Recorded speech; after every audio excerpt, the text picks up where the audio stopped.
पाठ भारत माता आज़ादी से पूर्व लिखा गया है और इसके लेखक हैं हमारे देश के आज़ादी के बाद के प्रथम प्रधानमंत्री पंडित जवाहरलाल नेहरू।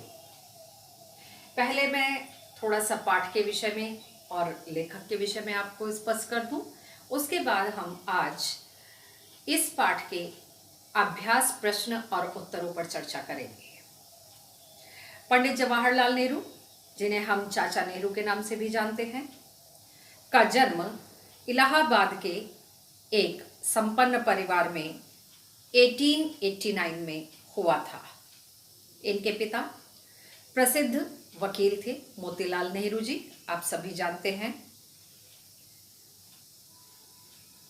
1947 ईस्वी में भारत स्वतंत्र हो गया था और उसके बाद ये देश के प्रथम प्रधानमंत्री बने थे। इनकी कुछ मुख्य रचनाएं हैं। नेहरू जी उच्च कोटि के लेखक भी थे। इन्होंने अंग्रेजी में भी लिखा।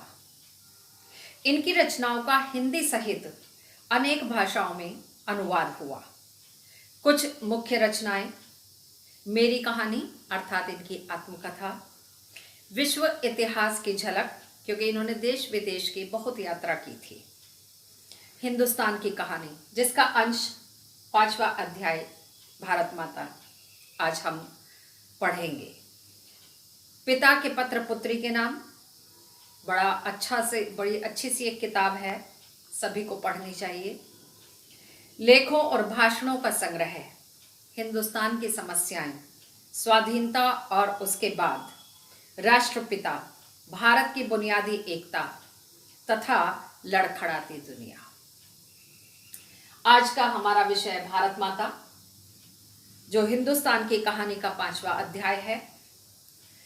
इसमें नेहरू जी ने यह बताया है कि किस तरह देश के कोने कोने में आयोजित जलसों में जाकर वे आम लोगों को ये बताते थे कि हिंदुस्तान अर्थात हमारा देश अनेक हिस्सों में बटा होने के बाद भी एक देश है, एक हिंदुस्तान है।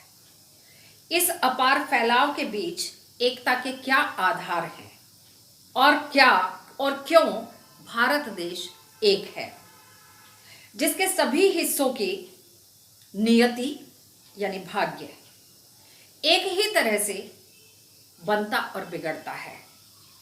उन्होंने भारत माता शब्द पर भी विचार किया और यह निष्कर्ष निकाला कि भारत माता की जय का अर्थ है यहाँ के करोड़ों करोड़ भारतवासियों की जय अर्थात हिंदुस्तानियों की जय। इसके पश्चात हम पाठ्य पुस्तक में दिए गए अभ्यास प्रश्न और उनके उत्तरों पर आज चर्चा करेंगे। साथ ही पाठ की पीपीटी मैं आपको सेंड कर दूंगी, सारांश, लेखक परिचय आदि, जिसमें कंप्लीट दिया गया होगा। पहला प्रश्न आता है, भारत की चर्चा नेहरू जी कब और किससे करते थे? नेहरू जी कांग्रेस के एक सक्रिय कार्यकर्ता थे। वे देश के विभिन्न स्थानों में होने वाले जलसों सभाओं में जाया करते थे। किसानों की सभा में भारत की चर्चा वे अवश्य करते थे।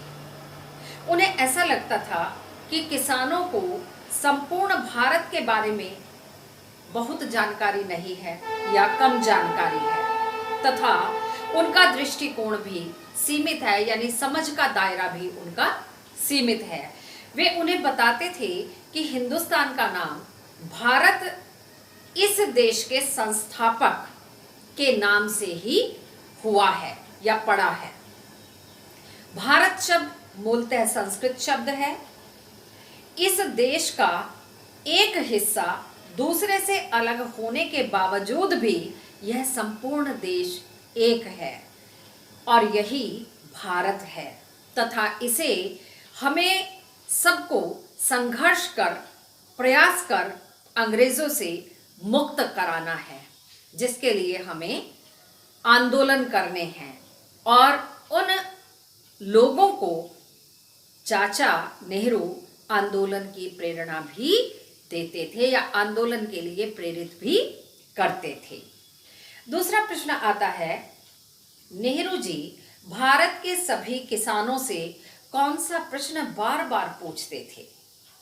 नेहरू जी भारत के सभी किसानों से कुछ इस प्रकार के प्रश्न पूछते थे। वे भारत माता की जय से क्या समझते हैं जिसकी वो जय बार बार बोलते हैं? क्योंकि कई सभाओं में नेहरू जी का स्वागत वो भारत माता की जय के नारे से करते थे। फिर वो पूछते थे, जिस भारत माता की आप जय लगाते हैं वो कौन है भारत माता? वह धरती कौन सी है जिसे वे भारत माता मानते हैं या कहते हैं? गांव की है, जिले की है, सूबे की है या फिर पूरे हिंदुस्तान की है? यानी तरह तरह के प्रश्न वो उन सभाओं में उन किसानों से, उन लोगों से पूछते थे। नेक्स्ट क्वेश्चन आता है, दुनिया के बारे में किसानों को बताना नेहरू जी के लिए क्यों आसान था? नेहरू जी ने दुनिया के बहुत सारे देशों की यात्रा की थी, पर भारतीयों में भी बहुत से लोग ऐसे थे जिन्होंने प्रथम विश्व युद्ध में भागीदारी निभाई थी।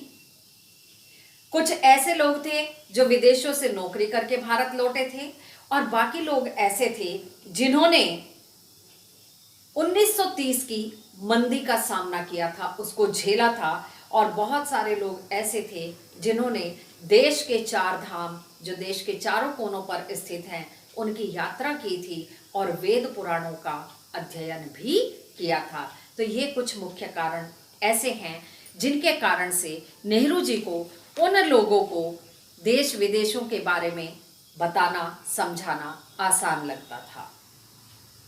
नेक्स्ट क्वेश्चन है, किसान सामान्यतः भारत माता का क्या अर्थ लगाते थे या क्या अर्थ समझते थे? किसान सामान्यतः भारत माता का अर्थ धरती से लेते थे, धरती को मानते थे। नेहरू जी ने उन्हें समझाया कि उनके गांव, जिले, नदियां, खेत, पहाड़, जंगल और यहाँ के सभी भारतीय, करोड़ों करोड़ भारतीय, ये सब भारत माता के अंश हैं। इसीलिए ये सब भी भारत माता हैं, यानी हम सब भी भारत माता हैं। भारत माता के प्रति नेहरू जी की क्या अवधारणा थी, क्या सोचते थे वो भारत माता के विषय में?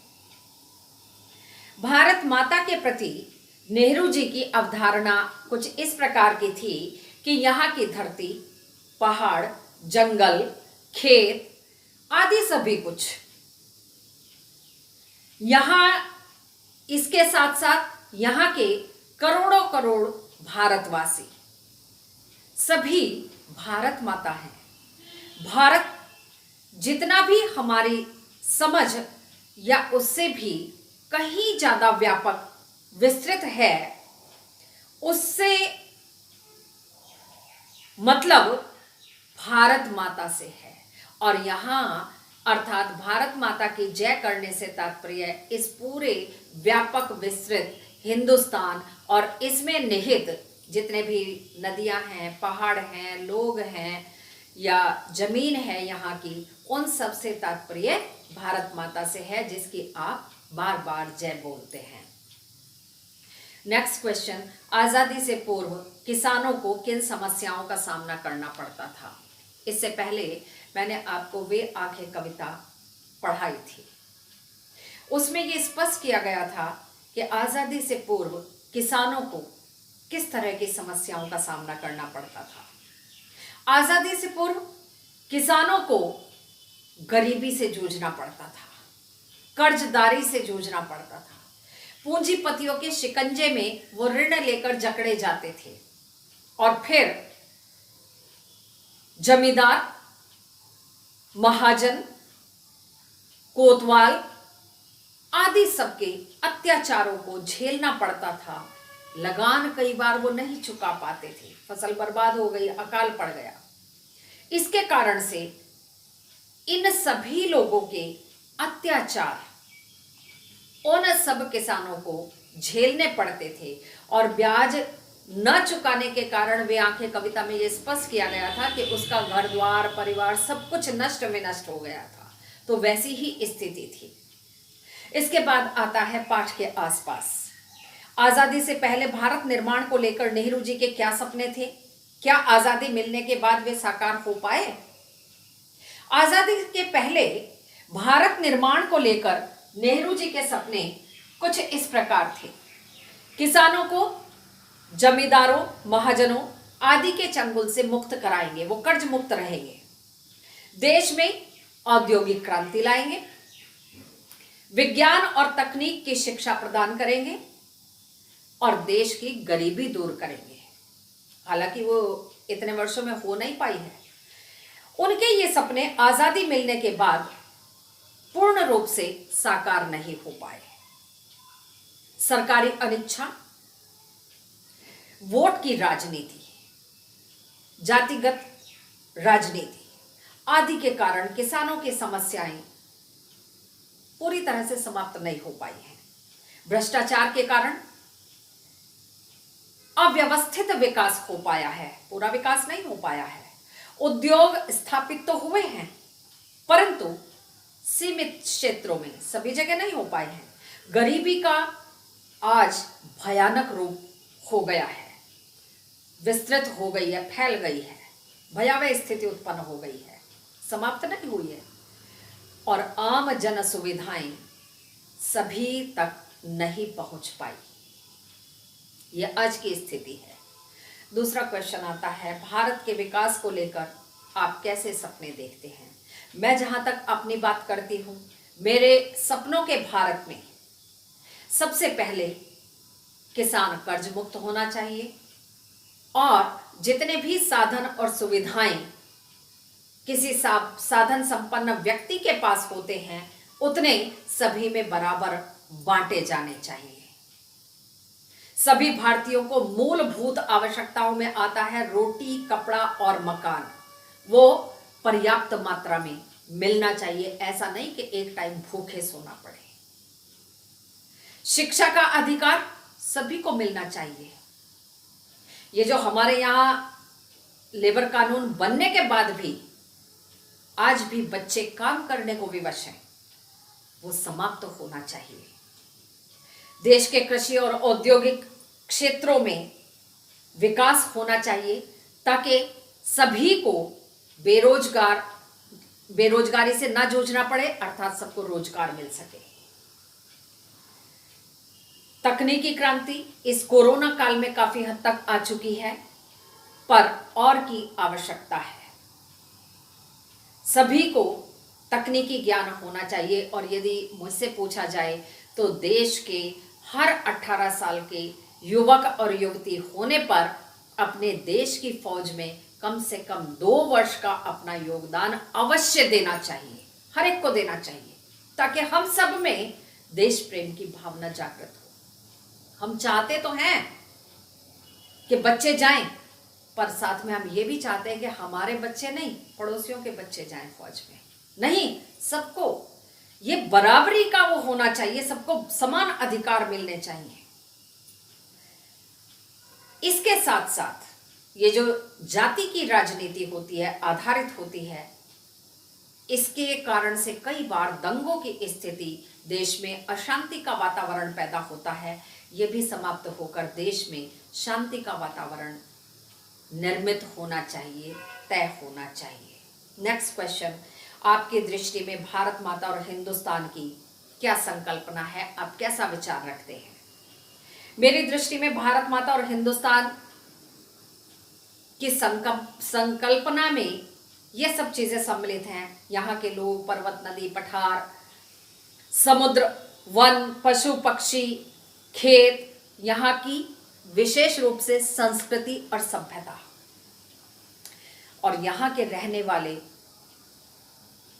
अरब खरब जितनी भी संख्या में हैं, सभी भारतवासी विस्तृत भारत में विस्तृतता के साथ फैले हुए हैं।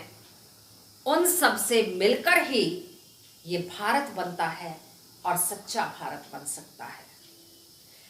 नेक्स्ट क्वेश्चन है, वर्तमान समय में किसानों की स्थिति किस सीमा तक बदली है? वर्तमान में किसानों की दशा में क्रांतिकारी बदलाव आए हैं। अब वे अपने खेतों के स्वयं मालिक हो गए हैं। उन्हें लगान नहीं देना पड़ता है। सूखा पड़ने या बाढ़ की स्थिति में जब उनकी फसल बर्बाद हो जाती है तो उन्हें मुआवजा भी दिया जाता है, जो आजकल उनके अकाउंट में डायरेक्ट जाता है। उनकी फसलों की खरीद के लिए सरकार न्यूनतम रेट निश्चित कर देती है, मूल्य तय कर देती है, उसी पर लिया जाता है तथा उन्हें अच्छे प्रकार के बीज, खाद, कीटनाशक प्रोवाइड किए जाते हैं। बिजली भी दी जाती है, पानी भी दिया जाता है, उन सबको फ्री होता है वो, या कुछ एक लिमिट तय की हुई है कि महीने भर में इतने पैसे पर आपको दिया जाएगा जितना आप यूज करें फ्रीली। सरकार इन सब चीजों पर उन्हें, या अन्य कुछ और चीजें हैं जो मेरी जानकारी में नहीं है, बहुत सारे किसान बच्चे होंगे, सब्सिडी भी देती है, यानी सस्ते रेट पर दिया जाता है। अब उन्हें भूखे मरने की स्थिति से नहीं जूझना पड़ता। खेतों के साथ साथ छोटे छोटे कुटीर, जिन्हें बोलते हैं छोटे उद्योग धंधे, भी वो साथ में कर सकते हैं। और अब उन्हें महाजनों, जमींदारों, पुलिस या जितने भी उनके कारिंदे या अन्य कारकुन होते थे, उन सब के अत्याचारों से भी नहीं जूझना पड़ता, उनका भी अत्याचार नहीं सहन करना पड़ता। आज का अंतिम प्रश्न है, आजादी से पूर्व अनेक नारे प्रचलित थे, किन्हीं 10 नारों का आप संकलन कीजिए, यानी इकट्ठे कीजिए। 2 मैं आपको बता देती हूं, 4 बाकी के 8 आप इकट्ठे करेंगे। इनकलाब जिंदाबाद, ये नारा भारत देश में क्रांति लाने के लिए दिया गया था। और अंग्रेजों भारत छोड़ो, ये भी देश की आज़ादी के लिए नारा दिया गया था। इसके बाद जो 8 नारे हैं वो स्वयं आप ढूंढेंगे और लिखेंगे और मुझे सेंड कर देंगे। आज के अंक में यहीं तक, शेष अगले अंक में। धन्यवाद।